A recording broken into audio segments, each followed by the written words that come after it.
आप सब कैसे हो। आई होप सो कि आप सब अच्छी होंगे। एग्जाम पॉइंट में आप लोग का स्वागत है। एग्जाम पॉइंट की तरफ से आप लोगों के लिए 67 बीपीएससी और सीडीपीओ के लिए मॉडल प्रैक्टिस सेट शुरू कर दिया गया है। बहुत सारे मॉडल प्रैक्टिस सेट मैंने अपने चैनल एग्जाम पॉइंट पे कर दिया है। आप लोग मेरे चैनल एग्जाम पॉइंट पे जाकर प्लेलिस्ट में देख लीजिएगा, आपको पता चल जाएगा।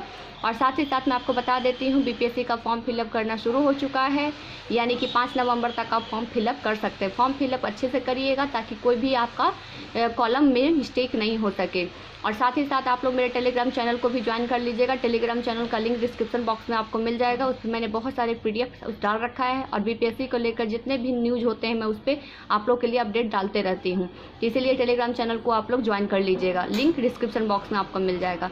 तो 67 बीपीएससी सीडीपीओ एग्जामिनेशन के लिए मॉडल प्रैक्टिस सेट इंपॉर्टेंट इसलिए है क्योंकि मॉडल प्रैक्टिस सेट में आप लोग के लिए करंट अटैच रहता है। प्रीवियस ईयर के क्वेश्चन बैंक में जो रहेंगे वो प्रीवियस ईयर के करंट रहता है, लेकिन मॉडल प्रैक्टिस सेट में नए करंट रहते हैं, यानी जिस ईयर के एग्जामिनेशन होने वाले हैं उसी के करंट अफेयर रहते हैं। और सबसे ज़्यादा वर्टेज अभी करंट अफेयर का ही चल रहा है, इसलिए करंट अफेयर को भी आप लोग अच्छे तरीके से देखिएगा और बहुत जल्द एग्जाम पॉइंट की तरफ से आप लोग के लिए करंट अफेयर भी करवाया जाएगा। तो चलिए आज का सेशन शुरू करते हैं। देखिए 67 बीपीएससी मॉडल प्रैक्टिस सेट 2 में मैंने 80 क्वेश्चन तक आप लोग को करवा दी थी। 80 के आगे का क्वेश्चन मैं आज आपको बताने वाली हूँ। तो चलिए देखते हैं। 80 तक हो चुका था। 81 से देखिए इसमें पूछा गया है 81 में कि डिटर्जेंट होता है। तो क्या होता है डिटर्जेंट? तो देखिए साबुन, जल मृदुकारी या फिर कैटलिस्ट या फिर स्वच्छाकारक। तो इसमें देखिए डिटर्जेंट क्या होता है। तो देखिए जो डिटर्जेंट होता है वो एक प्रकार का क्या होता है, ये स्वच्छता कारक होता है, यानी कि गंदे वगैरह कपड़े को या किसी भी गंदे चीज़ को साफ करने में डिटर्जेंट का प्रयोग किया जाता है। अब आगे चलिए नेक्स्ट क्वेश्चन पूछा जा रहा है कि घरेलू सामान नमक होता है। तो घरेलू सामान नमक जिसको आप खाने पीने में इस्तेमाल करते हैं। तो देखिए घरेलू सामान यहाँ पे लिखा हुआ घरेलू, यानी कि जाहिर सी बात है आपके जो रोजमर्रा के टाइम पे आप यूज कर रहे हैं। तो देखिए इसका जो सही आंसर हो जाएगा 82 का ऑप्शन बी, यानी कि सोडियम क्लोराइड। सोडियम क्लोराइड है जो घरेलू सामान नमक होता है। अब चलिए नेक्स्ट क्वेश्चन देखिए किस तरीके से क्वेश्चन पूछे जा रहे हैं। देखिए एग्जामिनेशन में इसी तरीके से आने वाला जो एग्जामिनेशन है, जैसे बीपीएससी 67 सीडीपीओ और बिहार एसएससी, जितने भी एग्जामिनेशन बिहार स्पेशल हैं या अदर पीसीएस एग्जामिनेशन हैं, सब में इसी तरीके से क्वेश्चन कई बार पूछे जा चुके हैं। और ये मॉडल प्रैक्टिस सेट भी उसी तरीके से बनाया गया है जो जिस टॉपिक से क्वेश्चन बार बार बीपीएससी उठा के पूछता है। तो चलिए अगला क्वेश्चन हम लोग देखते हैं। तो अगला क्वेश्चन पूछा गया कि सोना जिसको गोल्ड का सही संकेताक्षर क्या है। तो देखिए संकेताक्षर क्या है, यानी कि इनमें से फार्मूला पूछ रहा है कि कौन सा है इनमें से जो यानी कि केमिस्ट्री में जैसे सोना को क्या बोलते हैं उसके बारे में पूछा जा रहा है। तो देखिए इसका जो सही आंसर हो जाएगा AU इसका सही आंसर हो जाएगा। अब देखिए 84 में पूछा जा रहा है कि स्थल मंडल किसे कहा जाता है। ये आपका ज्योग्राफी का पार्ट आ गया। तो देखिए स्थल मंडल किसे कहा जाता है, पृथ्वी के भीतर के भाग को, पृथ्वी के ऊपर के वायुमंडल को, पृथ्वी के भूतलीय भाग को, या फिर चट्टानों के से बना पृथ्वी के बाहरी भाग को, या फिर ऑप्शन ही उपयुक्त में से कोई भी नहीं, उपयुक्त में से एक से अधिक। तो देखिए 84 का जो सही आंसर हो जाएगा D, चट्टानों से बना पृथ्वी को बाहरी भाग को ही स्थल मंडल कहा जाता है। अब चलिए 85 बहुत इंपॉर्टेंट क्वेश्चन है क्योंकि ये आपका 62 बीपीएससी में इस तरीके से क्वेश्चन पूछा जा चुका है। तो देखिए इसे पूछा गया है कि सफ़ेद हाथियों का भूमि किस देश को कहा जाता है। तो सफ़ेद हाथी वहाँ ओनली फॉर सफ़ेद हाथी ही मिलते हैं। तो देखिए सफ़ेद हाथी को भूमि किस देश को कहा जाता है। तो देखिए ऑप्शन पहले आप ढंग से पढ़िएगा, थाईलैंड, बर्मा, स्विट्जरलैंड या तिब्बत। तो 85 का जो सही आंसर हो जाएगा थाईलैंड में ही सफ़ेद हाथियाँ बहुत ही ज़्यादा मात्रा में पाई जाती हैं, इसीलिए थाईलैंड को सफ़ेद हाथियों का भूमि कहा जाता है। अब आगे चलिए नेक्स्ट क्वेश्चन देखिए पूछा जाए कि वांड शहर किस नदी के किनारे बसा हुआ है। तो वांड शहर किस नदी के किनारे बसा हुआ है। इससे पहले एक और था आपका आया था नदी पे कि वो नदी किस नगर के शहर के में बसा हुआ है। तो यहाँ पे देखिए वांड शहर किस नदी के किनारे बसा हुआ है। तो देखिए इसमें जो सही आंसर हो जाएगा 86 का ए हो जाएगा, सप्री नदी के किनारे पे बसा हुआ। ये इंपॉर्टेंट क्वेश्चन नहीं है, इसको कई बार मैंने जितने भी प्रैक्टिस बनाए उसमें तो देखने को मुझे नहीं मिला है, इसलिए इसको ज़्यादा इंपॉर्टेंस में मत रखिएगा। हाँ नील नदी वगैरह रहेगा तो आप इंपॉर्टेंट रखिएगा क्योंकि उससे क्वेश्चन पूछे जाएंगे आपसे। अब चलिए एक और क्वेश्चन आ गया, जैसे 85 में क्वेश्चन जो पूछा गया था कि सफ़ेद हाथियों को भूमि किसे कहा जाता है, तो थाईलैंड को। उसी तरीके से एक और आ गया कि संसार का शक्कर का कटोरा किस देश को कहा जाता है। शक्कर का कटोरा, इसमें मैं एक क्वेश्चन आप लोगों के लिए बता देती हूँ, यानी कि दे रही हूँ, जो आप मुझे कमेंट करके बताइएगा कि यहाँ पे जो शक्कर कटोरा पूछा जाए, धान का कटोरा किसे कहा जाता है, धान का कटोरा, ये पूछा गया है एग्जामिनेशन में। तो धान का कटोरा किस देश को कहा जाता है, आप मुझे कमेंट करके जरूर बताइएगा। तो ये पूछा जा रहा है शक्कर का कटोरा किस देश को कहा जाता है, फिलीपींस, भारत, इंडोनेशिया या क्यूबा। तो 87 का जो सही आंसर हो जाएगा क्यूबा। क्यूबा में ही बहुत ज़्यादा गन्ने की यानी कि ईख वगैरह होते हैं, इसीलिए शक्कर का कटोरा कहा जाता है, इसको ध्यान रखिएगा। सफ़ेद हाथियों का भूमि थाईलैंड और संसार का शक्कर का कटोरा क्यूबा को कहा जाता है। अब चलिए अगला क्वेश्चन कि वह बंदरगाह जहां व्यापारिक सामान पर आयात और निर्यात शुल्क नहीं लगता है वह कहलाता है। तो देखिए आयात और निर्यात यानी कि सामान जाता है तभी उसमें कोई शुल्क नहीं लगता है, सामान आते हैं तो भी कोई शुल्क नहीं लगते हैं। तो देखिए ऐसा कौन सा बंदरगाह है जिसपे शुल्क नहीं लगता, उसे क्या कहलाता है। तो देखिए ड्राई पोर्ट, फ्री पोर्ट, अंतर्राष्ट्रीय पोर्ट या क्लोज्ड पोर्ट। तो देखिए 88 का जो सही आंसर हो जाएगा फ्री पोर्ट। अब फ्री पोर्ट कौन है, तो मुंबई है, भारत का कौन है तो मुंबई है, इसको ध्यान रखिएगा। मुंबई ऐसा बंदरगाह है जहां आयात और निर्यात पे शुल्क नहीं लगता है, तो इसको ध्यान दीजिएगा। तो उसको कौन कहा जाएगा, ऐसा कोई बंदरगाह जहां पर कोई भी टैक्स नहीं लगता है उसे फ्री पोर्ट कहा जाता है, इसको ध्यान रखिएगा, बहुत इंपॉर्टेंट क्वेश्चन है ये। अब चलिए उसके बाद देखिए क्वेश्चन आ गया कि अद्वैत दर्शन के प्रवर्तक हैं। तो देखिए अद्वैत दर्शन के प्रवर्तक कौन थे, शंकराचार्य, रामानंद, कुमारिल भट्ट या फिर रामानुज। तो देखिए इसका जो 89 का जो सही आंसर हो जाएगा मैं आपको बता देती हूँ, ये हो जाएगा आपका ए यानी कि शंकराचार्य। शंकराचार्य से अद्वैत दर्शन के प्रवर्तक थे। ये आपकी हिस्ट्री के क्वेश्चन पूछे जा रहे हैं। अब चलिए उसके बाद 90 क्वेश्चन पूछा जा रहा है कि विजय स्तंभ कहाँ है। तो देखिए विजय स्तंभ, यहाँ ध्यान से दीजिएगा, विजय स्तंभ दिल्ली में, झांसी में, फतेहपुर सीकरी में या चित्तौड़गढ़ में। तो 90 का जो सही आंसर हो जाएगा आपका डी, चित्तौड़गढ़ में ही विजय स्तंभ है। तो विजय स्तंभ किनके लिए बनाया गया है, आप मुझे कमेंट करके जरूर बताइए किनके नाम पे ये विजय स्तंभ बनाया गया है। अब चलिए नेक्स्ट क्वेश्चन देखिए, जैसा कि मैंने आपको कहा था कि नील नदी या सुएज नहर वगैरह आएगा तो वो बहुत इंपॉर्टेंट पर रखिएगा कि उससे एग्जामिनेशन में क्वेश्चन पूछे जाते हैं। तो देखिए यहाँ 91 में जो क्वेश्चन पूछा जा रहा है कि सुएज नहर का निर्माण और उससे आयात का प्रारंभ हुआ था। देखिए सुएज नहर का जो निर्माण और उससे आयात यानी यातायात का जो होता है वो प्रारंभ कब हुआ था, आने जाने के लिए कब प्रारंभ हुआ, इसका निर्माण किया गया और फिर उससे शुरुआत कब की गई, इसमें डेट पूछा जा रहा है। तो डेट के अनुसार मैं आपको बता देती हूँ, इसका जो सही आंसर हो जाएगा आपका ए 1859 में ही ये जो हुआ था वो सुएज नहर का निर्माण हुआ था और यातायात करने के लिए इसे प्रारंभ किया गया था। अब देखिए इससे रिलेटेड कुछ फैक्ट्स मैं आपको बता देती हूँ जो बहुत ही ज़्यादा इंपॉर्टेंट है। तो देखिए जैसे कि सुएज नहर का जो निर्माण है 1859 ईस्वी में किया गया और निर्माण कार्य 1854 तक था। तो फ्रांसीसी इंजीनियर के द्वारा ही किया गया था, इसको ध्यान रखिएगा, फ्रांसीसी इंजीनियरिंग के द्वारा ही किया गया था सुएज नहर का निर्माण। अब चलिए उसके बाद क्वेश्चन पूछा गया है कि स्फिंक्स किस प्राचीन सभ्यता से संबंधित है। देखिए प्राचीन सभ्यता से पूछा गया है और हमारे भारतीय में तो एक ही प्राचीन सभ्यता है, हड़प्पा संस्था, तो हड़प्पा सभ्यता है। तो देखिए यहाँ पूछा जाए कि स्फिंक्स किस प्राचीन सभ्यता के संबंधित है, क्रेट, चीन, मिस्र या सुमारिया। तो देखिए इसका जो सही आंसर हो जाएगा 92 का हो जाएगा मिस्र का ही ये स्फिंक्स प्राचीन सभ्यता माना जाता है। अगर भारत का रहता तो यहाँ हड़प्पा सभ्यता होता। अब आगे चलिए नेक्स्ट क्वेश्चन बहुत इंपॉर्टेंट है। तो देखिए आर्यों का मुख्य व्यवसाय क्या है। तो आर्यों का मुख्य व्यवसाय क्या था, आर्य सबसे पहले कहाँ आए थे, सत्य सिंधु पंजाब में आए थे सबसे पहले, और मैक्स मुलर कहते हैं कि वो मध्य एशिया से आए थे। तो आर्यों के बारे में बताया गया है कि आर्यों का मुख्य व्यवसाय क्या था, कुटीर उद्योग, पशुपालन, शिकार या कृषि। तो 93 का जो सही आंसर हो जाएगा कृषि, यानी कि कृषि ही आर्यों का मुख्य व्यवसाय था। जैसा कि मैंने आपको कहा कि आर्य सबसे पहले कहाँ आए थे, तो पंजाब, सत्य सिंधु। पंजाब इसलिए आए थे क्योंकि वहाँ पे 5 नदियों का संगम होता है, इसलिए पंजाब कहा जाता है। आपसे भी क्वेश्चन भी पूछ सकता है कि 5 नदियों का संगम वाला राज्य कौन है, तो वो पंजाब है, इसको ध्यान रखिएगा। तो आर्य जो थे वो कृषि का व्यवसाय किया करते थे, कृषि का ही उनका मुख्य चीज था। ऋग्वेद में गाय बहुत ही महत्वपूर्ण थी, कृषि वगैरह कुछ नहीं था, बल्कि गाय बहुत ज़्यादा महत्वपूर्ण थी, इसको ध्यान रखिएगा। जिसको गवेष्टि, गोष्ठ, ये सब सारे के सारे गाय के लिए द्वारा किए जाने वाला चीज़ था। तो गाय को वहाँ पे बहुत ही ज़्यादा मूल्यवान वस्तु माने जाती थी ऋग्वेद में। और आर्य जो सबसे पहले आए थे, जैसा कि मैंने बताया कि मैक्स मुलर कहते हैं, कई बार क्वेश्चन आ चुका है कि मैक्स मुलर के अनुसार आर्य सबसे पहले कहाँ आए थे, तो मध्य एशिया से आए थे, इनका मानना था। लेकिन सबसे पहले आर्य पंजाब, सत्य सिंधु में आए थे।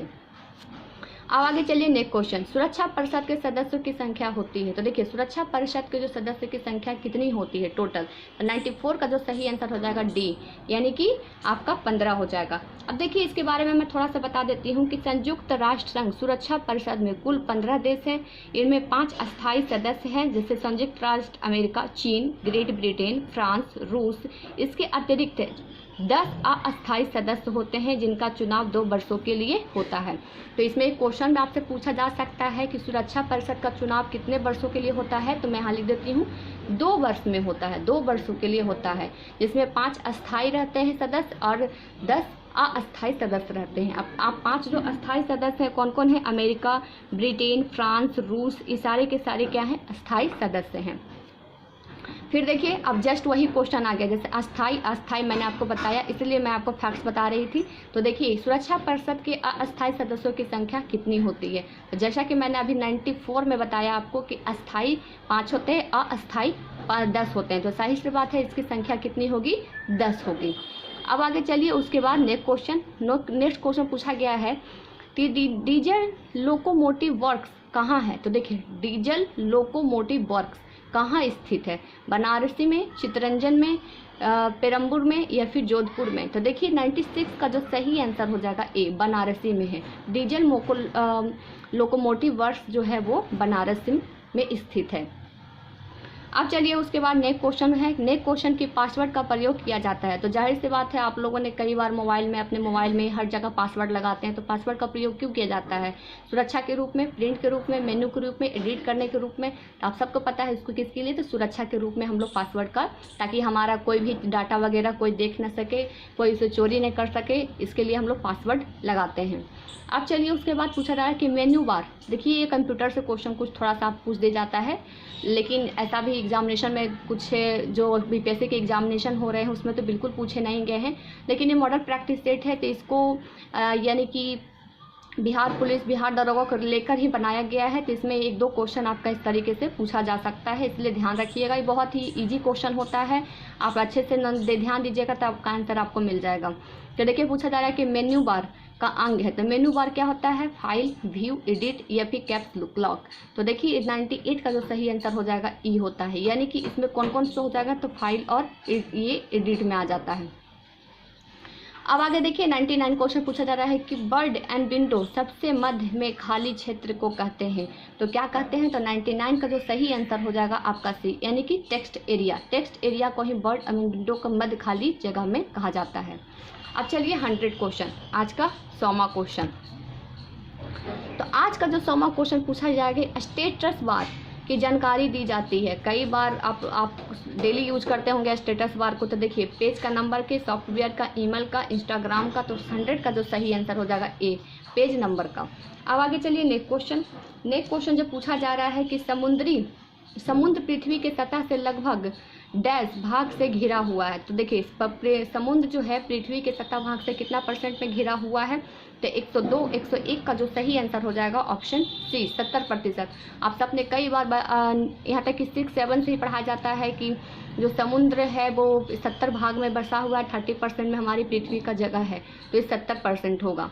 अब आगे चलिए नेक्स्ट क्वेश्चन बहुत इंपॉर्टेंट है, देखिए क्योंकि यहाँ से आपको, चलिए नेक्स्ट क्वेश्चन देखिए। 100 तो थोड़ा सा कैमरा हिल गया था, इसके लिए माफ़ी चाहते हैं, आप लोग ध्यान से देखिएगा, थोड़ा सा यहाँ पे कैमरा हिल गया था।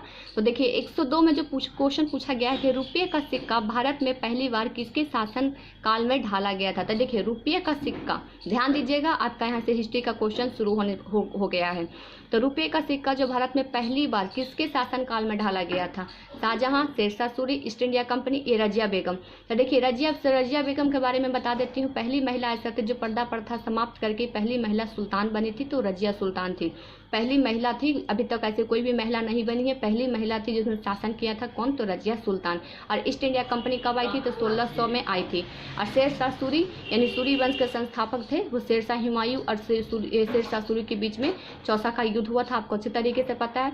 शाहजहां ने ही आप ये ताजमहल बनवाया था, आपको अच्छे तरीके से पता है। तो देखिए रुपए का सिक्का इनमें से कौन ऐसे थे जिनके शासनकाल में ढाला गया था। तो 102 का जो सही आंसर हो जाएगा बी, शेरशाह सूरी के टाइम पे। ये आपको पता ही होगा कितने ग्रेन के थे और कितने कैसे थे, तांबे के थे, चांदी के थे, आप मुझे कमेंट करके जरूर बताइएगा। इसके बारे में मैंने बहुत बार जिक्र भी किया है, शेरशाह सूरी के बारे में, कौन कौन से सिक्के चलाए थे, कितने ग्रेन के थे, ये सब भी मैंने आपको बताया है। अब आगे चलिए नेक्स्ट क्वेश्चन। नेक्स्ट क्वेश्चन जो पूछा जा रहा है कि मनुष्य के शरीर में सबसे छोटी ग्रंथि है। तो देखिए आपका बायोलॉजी से क्वेश्चन आ गया कि मनुष्य के शरीर में सबसे छोटी ग्रंथि क्या होती है। तो 103 का जो सही आंसर हो जाएगा आपका प्यूटरी। प्यूटरी होती है सबसे छोटी ग्रंथि होती है। अब आगे चलिए 104 नंबर क्वेश्चन, लक्षद्वीप की राजधानी इनमें से कौन है। तो देखिए लक्षद्वीप की राजधानी वो कावरत्ती है। लक्षद्वीप की राजधानी कावरत्ती, और लक्षद्वीप सबसे छोटा एरिया में ही है, बहुत ही 34 किलोमीटर तक ही है ये इसका है। और लक्षद्वीप के बारे में मैं आपको थोड़ा सा फैक्ट्स बता देती हूँ, आपको पता चल जाएगा। तो देखिए मैं आपको लक्षद्वीप के बारे में बता देती हूँ। देखिए लक्षद्वीप में बहुत ज़्यादा भारी मात्रा में पानी वगैरह भी पड़ते हैं, तो इसको ध्यान रखिएगा। लक्षद्वीप की राजधानी कौन है, तो कावरत्ती है। लक्षद्वीप की राजधानी तो कावरत्ती है। अब आगे देखिए 105 में पूछा जा रहा है कि फ्रांसीसी क्रांति किस वर्ष शुरू हुआ था। तो फ्रांसीसी में क्रांति किस वर्ष शुरू हुआ था। तो देखिए 105 का जो सही आंसर हो जाएगा मैं आपको बता देती हूँ, ये हो जाएगा सी, यानी कि 1789 में ये शुरू हुआ था। देखिए इसके बारे में कुछ फैक्ट्स मैं बता देती हूँ। तो 1789 में फ्रांसीसी क्रांति ने नेपोलियन के स्वयं ही सही अर्थों में क्रांति का उत्तराधिकारी सिद्ध कर लिया था। किसमें, तो नेपोलियन ने ही स्वयं को ही उत्तराधिकारी इसमें अपने आप को सिद्ध कर लिया था। और देखिए शासन की स्वतंत्रता का स्थान नहीं था, किंतु शांति के दो अन्य भावनाओं समानता तथा बंधुता भी पूर्णता पालन किया गया था। और हमारे जो प्रिम्बल्स हैं यानी कि प्रस्तावना है, उसमें जो समानता और बंधुता का जो प्रेरणा ली गई है, यानी जो भाषा ली गई है, वो फ्रांसीसी की क्रांति से ही लिया गया है। इसको ध्यान रखिएगा, ये इंपॉर्टेंस है। फ्रांसीसी क्रांति कब हुआ, तो 1789 में। और जो प्रस्तावना है यानी भारत की प्रस्तावना जिसको प्रिम्बल्स कहते हैं, उसमें फ्रांसीसी की क्रांति से दो शब्द जोड़े गए थे, समानता और बंधुता। तो इसको भी ध्यान रखिएगा। अब चलिए उसके बाद नेक्स्ट क्वेश्चन पूछा जा रहा है कि निम्नलिखित में से किसने अपनी राजधानी दिल्ली को देवगिरी स्थानांतरित किया था। यानी ऐसा कौन सा व्यक्ति था जो अपनी राजधानी दिल्ली से देवगिरी स्थानांतरित किया था, यानी बदला था। तो इल्तुतमिश, गयासुद्दीन बलबन, अलाउद्दीन खिलजी, मोहम्मद बिन तुगलक। तो देखिए 106 का जो सही आंसर हो जाएगा मैं आपको बता देती हूँ, डी, मोहम्मद बिन तुगलक। मोहम्मद बिन तुगलक ही थे जो अपने राजधानी दिल्ली से देवगिरी स्थानांतरित किए थे। अब आगे चलिए उसके बाद नेक्स्ट क्वेश्चन पूछा जा रहा है कि रेडियो एक्टिवेटा की परिघटना की खोज की थी। तो रेडियो एक्टिवेटा की परिघटना की खोज किसने की थी, मैडम क्यूरी, रोजेंट्स, जे थॉमस, हेनरी बकरूल। तो देखिए इसका जो सही आंसर हो जाएगा ऑप्शन डी, हेनरी बकरूल के द्वारा ही रेडियो एक्टिवा का खोज किया गया था। कुछ ऐसे वर्ड्स होते हैं जो अचानक बोलने में थोड़ा सा डिफिकल्ट हो जाते हैं, लेकिन उसको आप ध्यान दीजिएगा। अब अगला क्वेश्चन देखिए, अगला क्वेश्चन इसमें है कि 108 में कि फ्लोरेंस नाइटिंगेल के नाम से किस युद्ध से संबंधित है। तो देखिए फ्लोरेंस नाइटिंगेल एक नाम है जो युद्ध का नाम रखा गया था, किससे संबंधित था, प्रथम युद्ध, द्वितीय युद्ध, एक क्रिमियन युद्ध, या फिर लाइपजिग युद्ध। इसका जो 108 का जो सही आंसर हो जाएगा आपका 108 का सही आंसर ऑप्शन सी हो जाएगा, यानी कि क्रिमियन युद्ध से। अब देखिए मैं आपको बता देती हूँ कि देखिए इटली के निवासी फ्लोरेंस नाइटिंगेल के क्रिमियन युद्ध जो 1800, मैं डेट बता देती हूँ, 1854 में नर्स के कार्य कर नर्स विद्या में सुधार किया था, और इन्हें लेडी विद द लैम्प के नाम से भी जाना जाता है। जब फ्लोरेंस नाइटिंगेल थे एक नर्स थी, और इनका जो उपनाम दिया गया था एक और, लेडी विद द लैम्प के नाम से जाना जाता है। कब हुआ था, तो 1854 के टाइम पे एक युद्ध हुआ था जिसका नाम था क्रिमियन युद्ध। उसी के टाइम पे इन्हें उपनाम दिया गया था, कौन सा, तो लेडी विद द लैम्प से। अब आगे देखिए नेक्स्ट क्वेश्चन पूछा जा रहा है कि पानीपत के प्रथम युद्ध किसके बीच लड़ा गया था। आप सबको पता है कि पानीपत के प्रथम युद्ध किसके बीच में लड़ा गया था। तो 109 का सही आंसर हो जाएगा, बाबर और इब्राहिम लोदी के बीच में लड़ा गया था। इसमें आप मुझे बताइएगा कि इसमें जीत किनकी हुई थी, बाबर की हुई थी या इब्राहिम लोदी की हुई थी। अब आगे चलिए नेक्स्ट क्वेश्चन, इसमें एक और क्वेश्चन मैं आपको बता देती हूँ, कई बार मैंने बताया है, इब्राहिम लोदी किनका बेटा था, आप मुझे कमेंट करके जरूर बताइएगा। और बाबर ही था जो मुगल को स्थापना किया गया था, बाबर का बेटा हुमायूं था, और बाबर ने ही सबसे पहले मुगल सत्ता स्थापित की थी, तो इसको भी ध्यान रखिएगा। अब आगे इसे कलंदर के नाम से भी जाना जाता था, बाबर को कलंदर के नाम से भी जाना जाता था, क्योंकि ये जितना भी अपना माल लूटता था वो अपने जितने भी लोग थे सहयोगी थे उनमें बांट दिया करता था ये। अब अगला क्वेश्चन देखिए 110 पूछा जा रहा है कि बांग्लादेश का सृजन कब हुआ था। तो बांग्लादेश को आज़ाद करने में भारत का बहुत बड़ा हाथ है। तो बांग्लादेश का जो सृजन हुआ था 110 का जो सही आंसर हो जाएगा बी, 1971 में। 1971 में ही बांग्लादेश का सृजन किया गया था। अब देखिए इसमें क्वेश्चन पूछा जा रहा है कि महावीर किस राजघराने में पैदा हुए थे। तो देखिए महावीर स्वामी किस राजघराने में पैदा हुए थे। शाक्य गणराज्य के थे, लिच्छवी के थे, क्षत्रिय थे या सातवाहन थे। तो सातवाहन तो बिल्कुल नहीं थे। अब इन तीनों में से देखिए सही आंसर कौन होगा, तो बी यानी क्षत्रिय थे। अब आगे चलिए नेक्स्ट क्वेश्चन। नेक्स्ट क्वेश्चन पूछा जा रहा है आपका कि मानसून का कारण है। तो मानसून क्यों होता है, मानसून का कारण आखिर क्या है। तो देखिए मानसून का कारण जो है वो ए हो जाएगा, हवाओं के मौसमी उत्क्रमण के कारण होता है। अब देखिए इसका जो सही आंसर है मैं आपको बता देती हूँ कि हवाओं में मौसमी उत्क्रमण के कारण महसूस होने की उत्पत्ति होती है, मानसून होने की उत्पत्ति होती है। ग्रीष्म ऋतु में जब उत्तर से पश्चिम में भारत तथा सिंधु के मैदान में उच्च तापक्रम के कारण निम्न दाब के केंद्र बन जाता है तथा हिंद महासागर में वायु उच्च दाब होने के कारण मानसूनी हवाएं चलने लगती है। यानी कि उत्तर से पश्चिम में आने वाली हवाओं के कारण ही ये मानसून पैदा होता है। अब चलिए अगला क्वेश्चन देखिए, रोम किस नदी के किनारे स्थित है। तो रोम, दो क्वेश्चन आ चुका है नदी के बारे में, एक स्वेज नहर पे आ चुका था, एक और आ चुका था। यहाँ क्वेश्चन फिर पूछा गया कि रोम किस नदी के किनारे स्थित है। तो रोम किस नदी के किनारे स्थित है। तो 113 का जो सही आंसर हो जाएगा डी, यानी कि टाइबर नदी के किनारे स्थित है। अब आगे चलिए नेक्स्ट क्वेश्चन पूछा जा रहा है, किसी भी विधि के लिए सर्वोच्च न्यायालय परामर्श मांगने का अधिकार किसका है। तो सर्वोच्च न्यायालय नहीं, सुप्रीम कोर्ट। सुप्रीम कोर्ट के परामर्श मांगने का अधिकार किसका है। तो देखिए राष्ट्रपति का, राज्यपाल का, उच्च न्यायालय का, मंत्रिपरिषद का। तो 114 का सही आंसर हो जाएगा राष्ट्रपति। राष्ट्रपति सभी सेनाओं के प्रमुख होते हैं, तीनों सेना, जल सेना, थल सेना, वायु सेना के प्रमुख होते हैं। और उसके अलावा जनजाति मामले में यानी कि जितने भी राज्य वगैरह के जनजाति मामले होते हैं उनमें भी प्रमुख होते हैं। राज्यपाल यानी जो भी जितने भी राज्य हैं उन सभी में एक राज्यपाल होंगे और राज्यपाल राज्य के प्रमुख व्यक्ति होते हैं। जिस तरीके से देश के प्रमुख व्यक्ति राष्ट्रपति होते हैं उसी तरीके से राज्यपाल राज्य के प्रमुख व्यक्ति होते हैं। और मंत्रिपरिषद का जो प्रमुख नेता होता है वो पीएम होता है, यानी प्रधानमंत्री होते हैं। सत्तारूढ़ का नेता भी प्रधानमंत्री को ही माना जाता है। अब आगे चलिए नेक्स्ट क्वेश्चन कि सहारा मरुस्थल कहाँ स्थित है। तो देखिए सहारा मरुस्थल कहाँ स्थित है, तो मैं आपको बता देती हूँ 115 का सही आंसर हो जाएगा ऑप्शन बी, यानी कि उत्तरी अफ्रीका में सहारा मरुस्थल ये स्थित है। अब चलिए अगला क्वेश्चन देखिए, नेक्स्ट क्वेश्चन देखिए पूछा जा रहा है 116 में, बहुत ही इंपॉर्टेंट है। रेड क्रॉस के बारे में अगर आप लोग अच्छे तरीके जानना चाहते हैं तो मेरे चैनल एग्जाम पॉइंट पे जाइए, रेड क्रॉस के बारे में बहुत अच्छी तरीके से बताया गया है। तो देखिए पूछा जा रहा है कि रेड क्रॉस के संस्थापक कौन है। तो देखिए रेड क्रॉस के संस्थापक का नाम मैं बता देती हूँ, ए है J.H.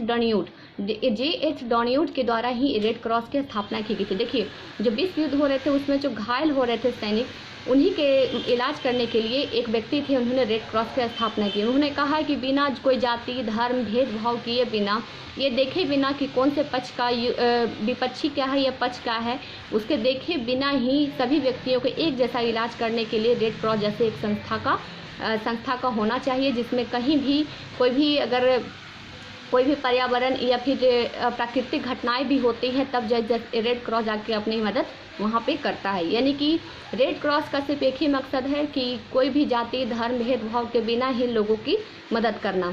किस टाइम पे कोई अगर युद्ध वगैरह हो रहा हो तब, या फिर प्राकृतिक घटनाएं हो रही हो तब। अब आगे चलिए, अब बताइएगा रेड क्रॉस का स्थापना कब हुआ है, मुझे कमेंट करके बताइएगा। अब देखिए इसमें पूछा जाए कि सांची किसकी कला व मूर्ति कला के निरूपण करता है। तो देखिए सांची जो है, सांची किसकी कला और मूर्ति कला का निरूपण करता है, जैन, मुस्लिम, बौद्ध, ईसाई। तो देखिए इसमें छांटने का भी अगर आपके पास पता होगा तो आपको पता होगा, मुस्लिम तो बिल्कुल नहीं होगा। तो देखिए मुस्लिम नहीं होगा तो आपके पास 3 ऑप्शन बच गए। तो 3 ऑप्शन में 117 का सही आंसर हो जाएगा बौद्ध का हो जाएगा। बौद्ध के कला और मूर्ति कला के निरूपण को ही सांची स्तूप, जैसे सांची स्तूप कहाँ है मुझे कमेंट करके बताइएगा। सांची स्तूप में किसका वर्णन है, तो बौद्ध धर्म का वर्णन किया गया है। अब आगे चलिए 118 कि भारत और चीन के बीच में सीमा रेखा कहलाती है। तो देखिए भारत और चीन के बीच में एक सीमा रेखा लगाई गई थी, मैकमोहक लाल रेखा, डूरंड रेखा, रेड क्लिफ रेखा। तो देखिए 118 का जो सही आंसर हो जाएगा ए, मैकमोहक रेखा। रेड क्लिफ रेखा आपका हो जाएगा भारत और पाकिस्तान के बीच में लगाया गया था, डूरंड हो जाएगा भारत और अफगानिस्तान के बीच में लगाया गया था। रेड क्लिफ लगाया था 1947 के टाइम पे लगाया था, लेकिन मैकमोहक रेखा किस टाइम लगा है आप मुझे कमेंट करके जरूर बताइएगा। अब आगे चलिए नेक्स्ट क्वेश्चन पूछा जा रहा है कि कम्युनिस्ट फोस्टो किसकी लिखी की गई एक पुस्तक है? तो देखिए किसकी लिखी गई पुस्तक है, तो 19 का सही आंसर हो जाएगा कार्ल मार्क्स। कार्ल मार्क्स के द्वारा लिखी गई एक पुस्तक है। आज का लास्ट क्वेश्चन 120 में देखिए निम्नलिखित में से कौन सा कथन सत्य है? तो देखिए कौन सा कथन सत्य है पूछा गया है। तो देखिए लॉर्ड कर्जन के समय में बंगाल विभाजन हुआ, कर्जन के कार्यकाल के दौरान कलकत्ता में विक्टोरिया मेमोरियल हॉल का निर्माण हुआ, फिर देखिए 1907 में कांग्रेस के सूरत अधिवेशन कांग्रेस का विभाजन हुआ, 1921 में मोपला विद्रोह हुआ था। बिल्कुल 1921 में मोपला विद्रोह हुआ था, कहाँ हुआ था? तो केरल के तट कोरोमंडल में हुआ था। तो इसको ध्यान दीजिएगा, मालाबार तट पे हुआ था, कोरोमंडल नहीं बल्कि मालाबार तट पे हुआ था। कहाँ तक? केरल में हुआ था, इसको ध्यान रखिएगा। बिल्कुल हुआ था ये मोपला विद्रोह 1921 में, सही है। तो 120 का जो सही आंसर हो जाएगा, मैं आपको बता 120 का जो सही आंसर हो जाएगा ऑप्शन ई, क्योंकि इसमें डी भी सही है। और उसके बाद लॉर्ड कर्जन के टाइम पे बंगाल विभाजन बिल्कुल सही है। कर्जन के समय में ही विक्टोरिया मेमोरियल हॉल का स्थापना हुई थी। 1907 में कांग्रेस के सूरत अधिवेशन में कांग्रेस विभाजन हुआ था, बिल्कुल सही है। तो देखिए इसमें जो ऑप्शन ई बिल्कुल सही होगा। इसमें इंपॉर्टेंट क्वेश्चन मैं आपको बता देती हूँ, ये था 1921 से रिलेटेड एक फैक्ट से बदलने, जैसे कि मैंने आपको बताया कि ये मोपला विद्रोह हुआ था, केरल के मालाबार तट पे हुआ था। इसमें बहुत सारे हिंदू महिलाओं पे मुस्लिमों द्वारा अत्याचार किया गया था। बस इतना ही मैं आपको बता दूंगी, इसके बारे में अच्छी तरीके से पढ़िएगा, आपको पता चल जाएगा। बहुत ही ये दर्दनाक घटनाएं थी। तो देखिए 1921 में जो मोपला विद्रोह हुआ था बिल्कुल सही है, और ये मालाबार तट पे हुआ था केरल में। तो आज जो मैंने आपको 120 से यानी कि 80 से क्वेश्चन लेकर 120 तक बताया, ये बहुत ही ज़्यादा इंपॉर्टेंट है आगामी आने वाली जो परीक्षाएं हैं आपके, जैसे 67 बीपीएससी CDPO एग्जामिनेशन के लिए। और 2 बार मेरे कैमरे हिल गए हैं अचानक, तो इसके लिए मैं माफ़ी चाहूँगी। आप लोग अच्छे से देख लीजिएगा फिर से। तो चलिए आज के लिए एग्जाम पॉइंट की तरफ से बस इतना ही। फिर इसके आगे के क्वेश्चन यानी 120 से लेकर 150 तक जो 30 क्वेश्चन बचे हुए हैं, मैं आपको नेक्स्ट वीडियो में करके बता दूंगी। और जितने भी मैंने फैक्ट्स बताए हैं आपको बहुत ही इंपॉर्टेंट है, उस फैक्ट्स को याद रखने से ही आपके एग्जामिनेशन में अच्छे नंबर आपके आ सकते हैं। और जैसा कि आप लोगों ने मुझे कमेंट करके बताया था, कमेंट किया था कि मैम आप लोग ना फोक डांस के बारे में, जितने भी भारत के राज्य हैं उनके फोक डांस के बारे में आप एक वीडियो बना दीजिए। तो मैं उसका वीडियो बहुत ही जल्द आप लोग के लिए लाने वाली हूँ, फोक डांस ऑफ इंडिया के बारे में, ताकि आपको पता चल जाएगा। उससे 1 से 2 क्वेश्चन आपसे पूछे जाते हैं, किस तरीके से क्वेश्चन पूछे जाते हैं, जब वीडियो आएगा आपको पता चल जाएगा। तो चलिए एग्जाम पॉइंट की तरफ से सेट प्रैक्टिस यानी मॉडल प्रैक्टिस सेट में आज के लिए बस इतना ही। फिर इसके अगले अगले क्वेश्चन और अगले फैक्ट्स और नए जोश के साथ आपसे मुलाकात होगी फिर से। तो चलिए फ्रेंड्स आज के लिए बस इतना ही। Thank you so much.